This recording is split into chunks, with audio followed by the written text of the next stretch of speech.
Okay, now we're going to do question 5. This is probably the hardest problem on the test. Okay, we have an equation here. It's not in y equal gx plus s form. It's in standard form. So to graph it, we're going to have to find the y values or x and y intercepts. So what we're going to do first is replace x with 0 and solve it for y. So notice that in this equation, I replaced the 0 into x. Now then, if we were to solve this for y, 2 times what's negative 4, it would be negative 2.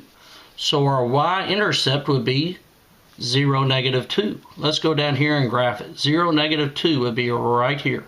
Stay in the middle, go down 2. That's a dot on this line. Now we'll do the same thing and replace y with 0. If we replace y with 0, 2 times 0 is 0. This would just cancel out. X would be negative 4. That means this dot would be negative 4, 0. So we're going to go to 0, stay right here, or actually go left first, 4 spots, draw a dot, and we won't go up or down, will we? The key on this, and y'all will get to this later, if there's an equal bar, that means the quantities on the line are going to work since it's equal.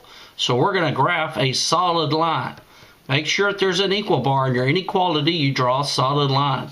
So we're going to connect the 2 dots with a solid line. The next step is to use the 0, 0. If we were to put 0, 0 in this equation, we would have 0 plus 2 times 0 is less than or equal to negative 4.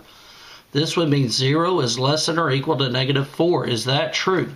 Is 0 smaller than negative 4? That's false. That means the origin won't be part of the problem. Okay, all of the dots below this line are going to work.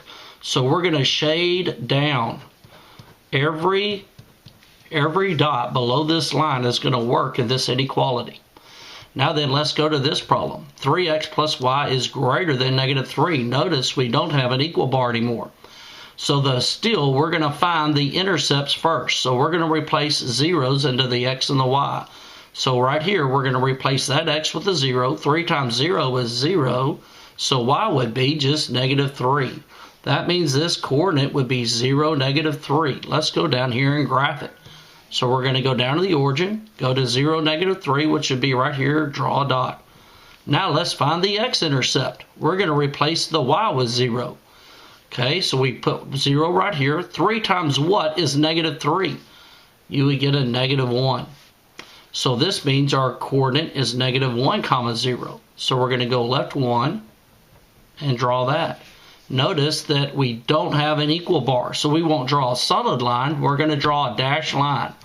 So I'm going to go over here, do my best, and just draw a dashed line through the 2 dots. Now then, put in 0, comma 0. Let's put in 3 times 0 plus 0 is greater than negative 3. We would get 0 greater than negative 3. This is true. 0 is larger than negative 3. That means all of the dots with the origin are going to work. We won't shade down, we will shade up. So we'll shade in the side of the line with the origin. All the dots on top of the line are going to work if we plug it in.